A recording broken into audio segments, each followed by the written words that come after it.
Hey guys, how's it going? Welcome to the first whiskey review of the channel.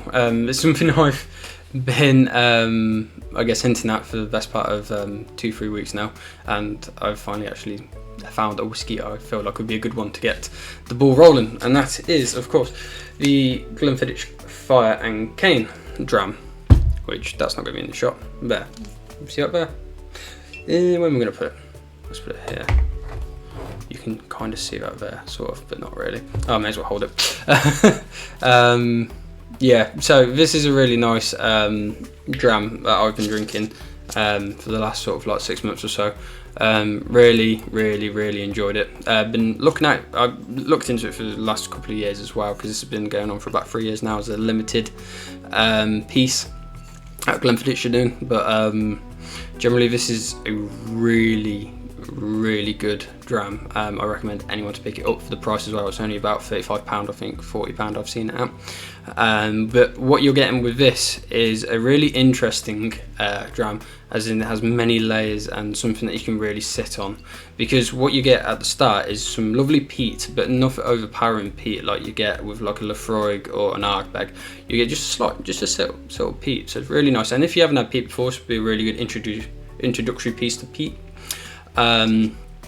Because after that you get a really nice sort of like a sweetness in the back, so you have that really peatiness at the front, and then the finishing note you have the sweetness, which I guess is the fire and cane, obviously the fire and sugar, and it makes for just a really interesting experience. Then obviously you can just sit on that taste and sort of dissect it a bit. The notes obviously with the smokiness are really enjoyable because it's smooth as anything as well. As Glenfiddich, it's a really good product as you would expect, but it's really smooth, and yeah, you can just sit on it and just enjoy it. As you can see, I've drank a fair bit of it already, but it's not one I'm rushing to finish, to be honest. It's one I'm going to keep around for a long time and just have maybe one at the weekend. This is really good in complementing barbecue food as well, it has to be said, because of the peatiness and the sweet. So if you have like an American style barbecue food, i.e. like ribs, like steak, that sort of thing with like a sticky glaze, it's really good with that. Really good with that, because obviously you have the smokiness, you have the sweetness, so it pairs it really nicely. And yeah, what Glenfiddich used for this is rum casks, believe it or not, which is quite different from their traditional method, because they are obviously a traditional distillery, something that's quite out there, and obviously it's part of the experimental range as well. This is number 4 of that range. I'm definitely going to be looking to try the other ones as well, because this has just surprised me so much. I was hoping it was as good as it was, because I looked into it and it sounded so nice.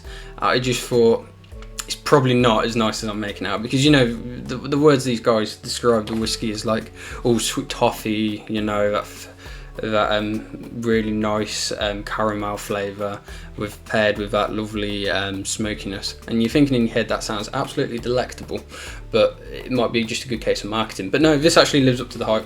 This is really good.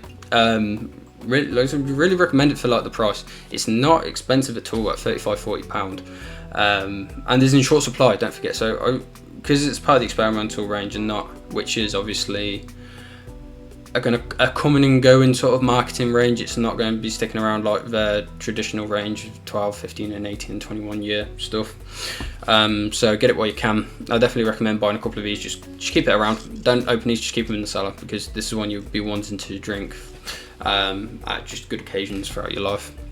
I would imagine this would be really good with a cigar as well, because of the peatiness. But yeah, I can't say anything good enough. It's 43%. You know, it's whatever in it, you know, 43, a little bit more, but you can't really tell. Yeah, just try it. Promise me you'll try it. If there's one thing I guess you take away from the channel in terms of whiskey, try this, because I'm just blown off of how nice it is, and it smells glorious as well. Even if you just buy, maybe if you can get like a sample size, like maybe a 10cl just to try, because oh god, it's just so good to smell as well. Like, yeah, you just get it all, because obviously you get the nose of that peat is there, but also you just have that backdrop of just lovely sweetness. And it's a bit of an interesting colour. I don't know if the camera's really picking that up, but it's more of a dark colour. Which, yeah, I don't know that much into whiskies to know the colour, but it's just a really interesting colour. I think it comes out as, I think the bottle is slightly shaded as well to make it look like it's smoulded in the smoke. But yeah, really recommend it. Really worth picking up if you can, and let me know what you think. If you've tried it, if you've not tried it, if you might have tried it on the basis of this video and just wondering what it is, because again, what I tend to do, what I'm going to try to do these videos is just make them like as brief as possible, just give you like my honest review as a customer and not as like a whiskey professional.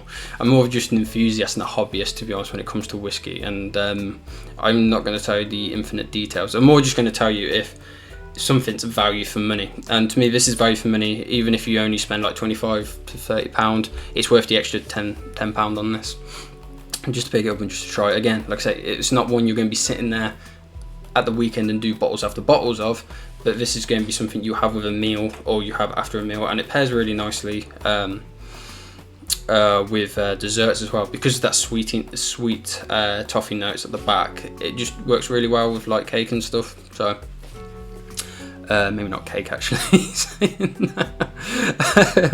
Maybe more souffle is what I'm trying to say, but you know what I mean.